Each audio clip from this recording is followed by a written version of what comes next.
त्यांना म्हणलं रोज यायचं बरं आपण आता इथं रोज यायचं इथं आता असतंच म्हणलं ही. मग सकाळ उठून बी आम्ही तिथं आलो. या आमच्या आईला भानगडीच माहीत नव्हत्या.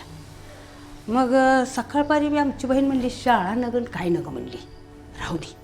मी म्हणलं मी शाळा सुटली काही येते मग आपण जायचं म्हणलं. मग आईनं 2 भाकरी ती टोपल्यात करून ठेवून गेलेली होती. मी म्हणलं ही भाकरी खाऊया म्हणलं आणि जाऊ म्हणलं अजून आपण तिथं. चपात्या कुठल्या राजू नव्हत्याच. मग हे भाऊ बारका आमचा ते म्हणायचा मला भात दे. तुम्ही होतीच अजून बी तिथं एक चपाती भात होताच समाधीवर. मग ते खाल्लं आम्ही तिथंच बसून खाल्लं. तो रस्त्यावरली येणारी माणसांनी बघितलं.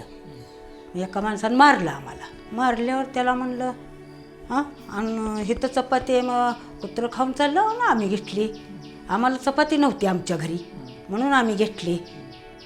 सांगतो तुझ्या नानीला सांगतो काय तुमच्यातली देता आहे चपाती आम्हाला. नानीला सांगा जावा म्हणलं.